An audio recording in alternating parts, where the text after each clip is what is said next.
Olá, Zac! Nós vamos estudar hoje, terça-feira, ciências e geografia, tá certo? Deixa eu ajeitar a câmera aqui, um pouquinho, isso. Vamos lá.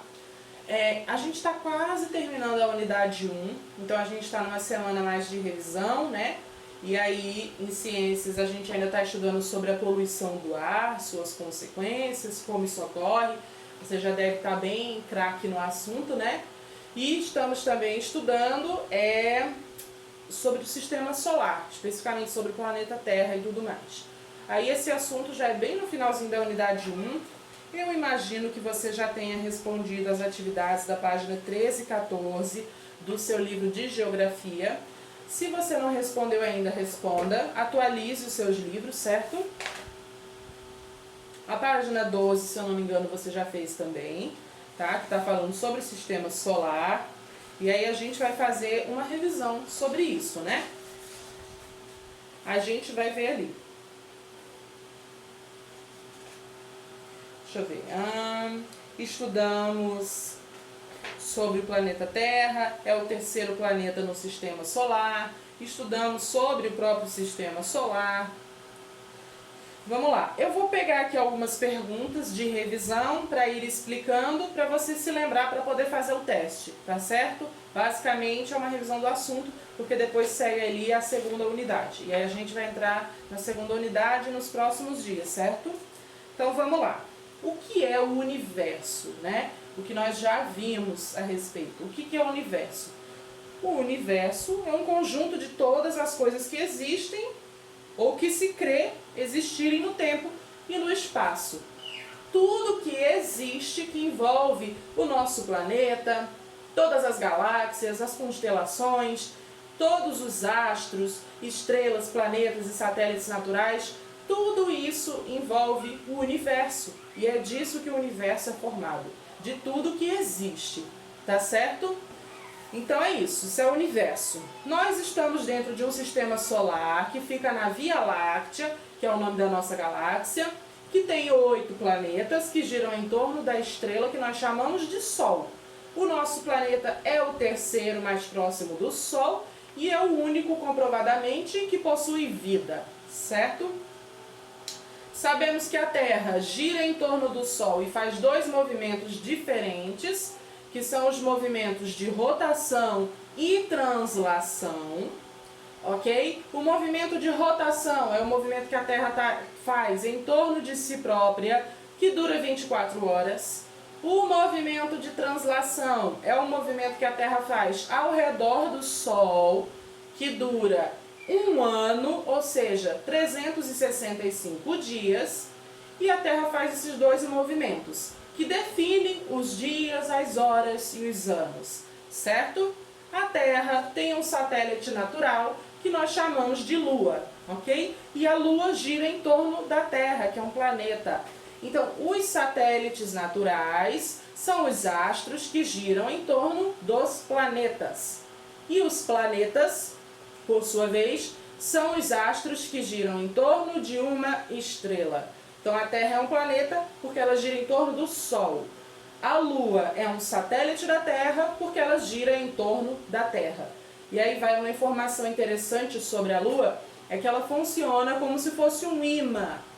Tudo que chegaria na Terra, em termos de meteoro, asteroides e tudo mais, que chegaria na Terra, chega primeiro na Lua. A Lua, com a sua gravidade muito forte, ela suga, ela puxa essas coisas para si, de certa forma, protegendo essas coisas de caírem no nosso planeta. Então, por isso que a Lua é toda esburacadinha, a gente percebe que ela tem muitos buracos, crateras e tudo mais, e ela tem uma formação rochosa. Isso é um indício de que muitos asteroides caem na Lua, muitas pedras e lixo, né, espacial vai primeiro na Lua. Então a Lua funciona como um imã, meio que protegendo o nosso planeta. A gravidade dela puxa essas coisas antes delas chegarem na Terra, certo? Vamos lá então. Quanto tempo esse corpo celeste, ou seja, a Lua, leva para dar uma volta em torno da Terra e de si mesma? 28 dias. Então, dentro de 28 dias, a Lua dá uma volta completa na Terra, certo? É pouco tempo. Veja que a Terra, para dar uma volta completa no Sol, leva 365 dias. Já a Lua, para dar uma volta completa em torno da Terra, só leva 28 dias, que é basicamente o tempo de um mês, né? Com a diferença ali de apenas 2 dias. E isso nos indica também as fases da Lua, que são 4. Cada semana a Lua está numa fase diferente. Que fases são essas? Lua nova, Lua crescente, Lua minguante e por fim Lua cheia. São as 4 fases da Lua. Cada semana ela aparece no céu de uma forma diferente. A forma que a Lua aparece no céu não quer dizer que, por exemplo, quando ela não está cheia, ela está pela metade, né? A Lua não se partiu, não está faltando um pedaço. Ela está sempre inteira. Mas isso depende da posição onde ela se encontra. A luz do Sol só vai bater em determinada área. E é essa área que a gente vai ver. A outra área que a luz do Sol não está chegando vai ficar escura. Por isso a Lua tem formatos diferentes. Quando ela está cheia, a luz do Sol está pegando nela toda. O lado que é virado para a gente. Tá certo? E que a gente pode ver. Então veja só, são 28 dias para a Lua girar em torno da Terra e fazer uma volta completa, em torno de um mês.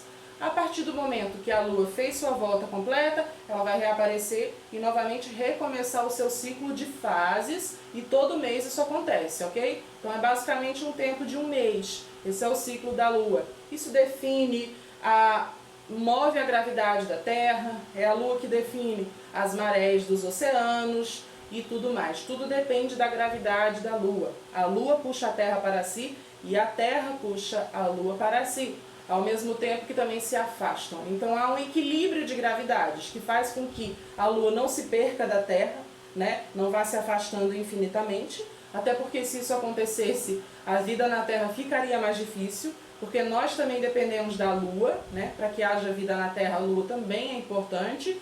E se isso acontecesse, a vida na Terra ficaria uma confusão, né? A começar pelos oceanos, principalmente. Então, a gravidade que uma exerce sobre a outra faz ali haver um equilíbrio perfeito para que tudo ocorra bem na natureza terrestre, certo? Vamos lá. Então, basicamente, essa é a nossa revisão. Aí a gente tem ali, por exemplo, explique a diferença entre a teoria geocêntrica e a teoria heliocêntrica. Isso aqui é um assunto mais também sobre história, né? Porque no passado as pessoas não tinham o conhecimento que nós temos hoje. As pessoas não sabiam sobre o universo, sobre o próprio planeta Terra como sabem hoje. Toda a informação que nós temos do universo ela é muito nova. Faz pouco tempo que essas informações foram descobertas. Então, no passado, as pessoas tinham teorias a respeito, né? Então, veja lá, a teoria geocêntrica afirmava que a Terra era considerada o centro do universo. E a teoria heliocêntrica afirma que o Sol é o centro do universo. Esta última é a teoria mais aceita. Por quê? Porque no tempo que as pessoas acreditavam que a Terra era o centro do universo, elas achavam que era o Sol que girava em torno da Terra, e não o contrário como nós sabemos hoje. Por isso as pessoas achavam que a Terra era o centro do universo, né? Então, uma teoria absurdamente errada, né? Porque hoje nós sabemos que quem gira em torno de quem é a Terra, que gira em torno do Sol. A teoria heliocêntrica é justamente que afirma que o Sol é o centro. Pode não ser o centro do universo, né? Mas é o centro do nosso sistema solar. O Sol está no centro, ele está no meio. E todos os outros planetas giram ao redor dele, ok? E no passado as pessoas não tinham conhecimento disso, achavam que era o contrário. Mas não é. Hoje sabemos que a Terra gira em torno do Sol.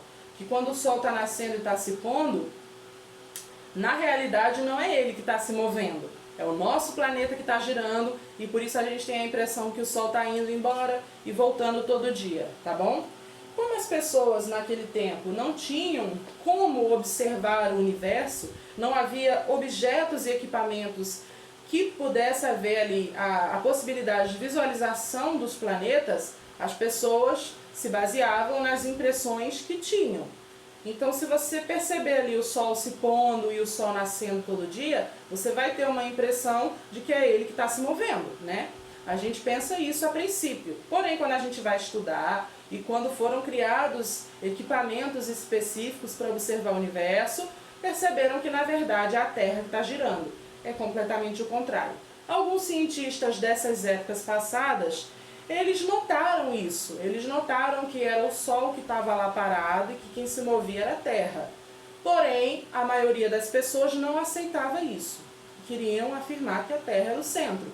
Então, a Igreja Católica, por exemplo, perseguiu esses cientistas. Eles não puderam passar para as pessoas o verdadeiro conhecimento, que iria mudar tudo, na verdade, na forma como a sociedade concebia o universo.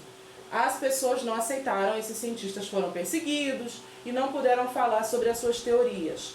Eles não tinham equipamentos para observar o universo, mas eles conseguiram descobrir isso através de cálculos. Eles fizeram cálculos e perceberam que o Sol não se move, ele está sempre no mesmo lugar. O que se move é o planeta Terra. Mas naquela época a ignorância era muito grande e as pessoas queriam acreditar naquilo que fosse mais fácil, mais conveniente e que pudessem ver através dos seus olhos. Então, através dos olhos, na nossa visão simples, o que parece se mover é o Sol. E por isso, esse foi o conhecimento durante muitos anos. A partir do momento que equipamentos foram criados, que a ciência evoluiu e estudos novos foram realizados, perceberam que aquela crença antiga estava errada. Certo? Eu vou botar aqui na plataforma um documentário super interessante para você assistir mais tarde, tá bom? Para você assistir quando tiver tempo. Porque ele é um documentário um pouco maior, né? Ele é um vídeo que deve durar cerca de 1 hora e pouca, eu imagino. Mas é extremamente interessante de você assistir. Talvez no final de semana, ou no momento que você tiver tempo, que você puder parar para ver, que é um documentário que fala sobre a chegada do homem à Lua. Vai contar toda a história, desde o início, como é que começaram os estudos, como é que foi se desenvolvendo até que o homem chegasse na Lua. E aí você vai conhecer essa história, vai ver que o homem realmente pisou na Lua e como foi feita a corrida espacial para o homem chegar na Lua. E vai perceber que hoje nós teríamos condições de chegar à Lua, porém não há mais interesse, né, da NASA e dos cientistas de visitarem a Lua outra vez, porque eles já estudaram tudo que podiam estudar, não tem mais nada para fazer na Lua, basicamente. Hoje a corrida espacial é para chegar em Marte, né? Já chegou em Marte, equipamentos da NASA que mandados da Terra já chegaram lá. A gente tem imagens do planeta Marte, filmagens do solo e de tudo mais, e bastante conhecimento a respeito. Só o que está faltando agora é o homem mesmo pisar em Marte. E aí eu creio que vai demorar um pouco mais. Assim como o homem pisar na Lua, também não foi de uma hora para outra, não aconteceu de repente. Foram muitos anos de estudo até que o homem conseguisse chegar lá. E muitas falhas também. Infelizmente, alguns astronautas morreram e foi preciso superar muitos erros até que desse certo a viagem para a Lua, tá? Nesse vídeo, você vai assistir depois e você vai entender tudo. E você vai ver que interessante, tá certo? O homem pisou na Lua no ano de 1969. Já tem um considerável tempo, porém não é tanto tempo assim. Você vai perceber que a corrida espacial, o conhecimento a respeito, né, da ciência, assim, como nós vemos hoje, ela não é antiga, não é um conhecimento de muitos anos atrás. É do século passado ainda, tá certo? Então, durante toda a história da humanidade, basicamente, o ser humano acreditou numa coisa e depois, pouco tempo atrás, descobriu-se que era completamente o contrário, certo? E aí também aqui na plataforma para a matéria de ciências, eu vou pedir, atualize o seu livro, veja se tem atividade em branco e faça, principalmente sobre a questão da poluição do ar. Eu imagino que você já tenha feito todas as atividades, então você só vai responder aqui as atividades da plataforma, que é novamente o que é a poluição do ar, né? Que é quando outros gases são introduzidos na atmosfera, fazendo com que esse ar deixe de ser ideal para a nossa respiração e fazendo com que isso prejudique a nossa saúde e a nossa vida, assim como dos animais também. Então, o ar puro é o ar que é formado lá pelo oxigênio, pelo gás carbônico, e pelos outros gases de sua formação natural. Esse ar puro, como ele é, como ele deve ser, é o ar que nós devemos respirar, que não faz mal e que nos mantém vivos. Porém, quando o ser humano decide poluir a atmosfera, esse ar deixa de ser puro e a gente acaba respirando gases que não foram feitos para os nossos pulmões. Gases que nos fazem mal. Quando a gente anda na rua, por exemplo, a gente respira um monte de fumaça, um monte de coisa prejudicial que faz mal à nossa saúde, né, e que a gente não deveria respirar, mas a gente respira, infelizmente. O ser humano não tem consciência e segue poluindo a atmosfera. Nesse momento de quarentena, tem uma informação que é muito interessante e é até positiva. Nesse momento de quarentena, a maioria das pessoas está dentro de casa. Não pode sair, não tem nem para onde ir, porque está tudo fechado. E isso está fazendo com que a poluição atmosférica diminua consideravelmente. Tem menos carros nas ruas, tem menos aviões circulando no ar, tem menos ônibus, menos caminhões, enfim, tem menos automóveis circulando.